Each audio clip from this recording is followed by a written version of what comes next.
அனைவருக்கும் கணித வணக்கம். இப்போ பார்க்க போகிறது 6ஆம் வகுப்புக்குரிய கணக்கு முதல் பருவம் இயற்கணிதம்ங்கிற யூனிட்ல இவற்றை முயல்க அப்படின்னு சொல்லிட்டு ஒரு கணக்கு கொடுத்துருக்காங்க. கீழே உள்ள அமைப்பு முறையை உற்று நோக்கி விடையளிக்கவும் அப்படின்னு சொல்லி கொடுத்துருக்காங்கள.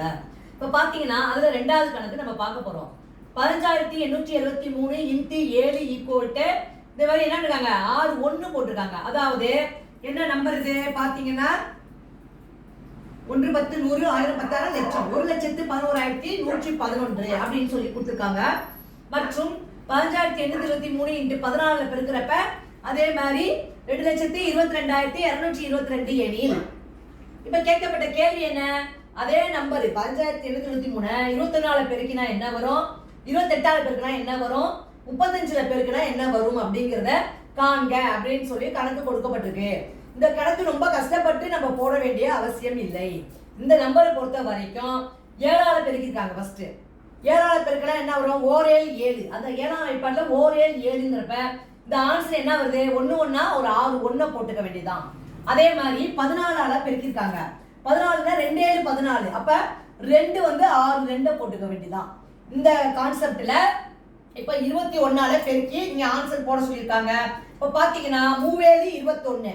அப்ப ஆன்சர் என்ன வரும்னு பாத்தீங்கன்னா 3 6 3 எழுதிக்க வேண்டியதான். எத்தனை 3 எழுதிக்கணும், 6 3 எழுதிக்கணும். அப்ப பாத்தீங்கன்னா 3,33,333. அதே வரிசையில 28 பெருக்க சொல்லியிருக்காங்க. 28 4 7 28. அப்ப 4 என்ன செய்யறோம், 6 4 நீங்க எழுதிக்க வேண்டியதான். 6 4 எழுதிட்டோம்னா என்ன வந்துடும், 4,44,444. அதே மாதிரி 35 பெருக்க சொல்லியிருக்காங்க. 15,823 × 35 பெருக்கினால் 5 35. அப்ப என்ன வரும், 5 நம்ம ஒரு 6 5 எழுதிக்க வேண்டியதான். எத்தனை 5 6 5 நம்ம எழுதிக்கிட்டு இப்ப கம்மா போட்டு படிச்சோம்னா 5,55,555.